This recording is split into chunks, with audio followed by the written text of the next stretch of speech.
नमस्कार। हमारी YouTube channel में आप सभी का स्वागत है। आज हम विज्ञान वरदान या अभिशाप उसके बारे में निबंध लिखेंगे। सबसे पहले हम प्रस्तावना से शुरू करेंगे। विज्ञान मानव जीवन का अभिन्न अंग बन चुका है। आज का युग विज्ञान का युग कहा जाता है क्योंकि हमारे दैनिक जीवन का लगभग हर कार्य किसी न किसी रूप में विज्ञान पर निर्भर है। विज्ञान ने मनुष्य के जीवन को सरल, सुविधाजनक और उन्नत बनाया है, लेकिन साथ ही इसके कुछ दुष्परिणाम भी सामने आए हैं।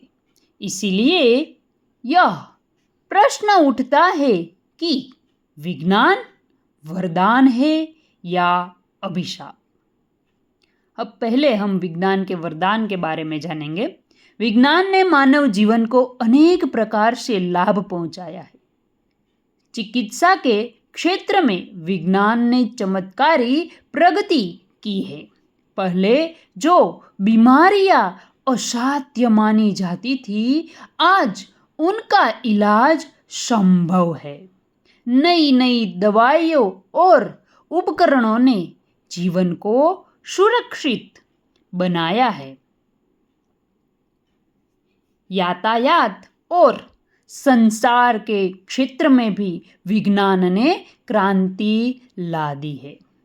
आज हम कुछ ही घंटों में हजारों किलोमीटर की दूरी तय कर सकते हैं। मोबाइल, इंटरनेट और उपग्रहों के माध्यम से दुनिया एक छोटे से गांव जैसी लगने लगी है। कृषि क्षेत्र में भी विज्ञान का महत्वपूर्ण योगदान है।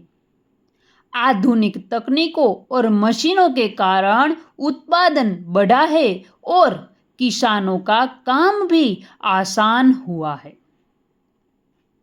इसके अलावा शिक्षा, उद्योग और मनोरंजन के क्षेत्र में भी विज्ञान ने अभूतपूर्व विकास किया है। अब हम विज्ञान के अभिशाप के बारे में जानेंगे। जहां विज्ञान के अनेक सुविधाओं दी है, वहीं इसके कुछ नकारात्मक प्रभाव भी है। परमाणु बम और अन्य विनाशकारी हथियार विज्ञान की ही देन है, जो मानवता के लिए खतरा बन गए हैं। युद्धों में इनका उपयोग बड़े पैमाने पर विनाश करता है। इसके अलावा मशीनों के अधिक उपयोग से बेरोजगारी भी बढ़ गई है। पर्यावरण प्रदूषण भी विज्ञान की अनियंत्रित प्रगति का भी ही परिणाम है। कारखानों का धुआं, प्लास्टिक का उपयोग और तकनीकी कचरा प्रकृति को नुकसान पहुंचा रहे हैं। निष्कर्ष, विज्ञान स्वयं न तो वरदान है और न ही अभिशाप, बल्कि उसका उपयोग उसे ऐसा बनाता है।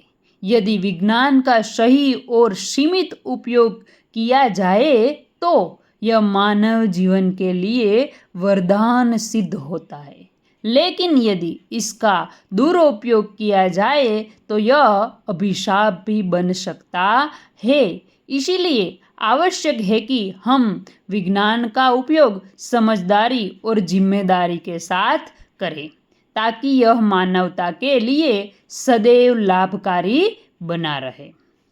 फिर से मिलेंगे नए वीडियो के साथ। धन्यवाद।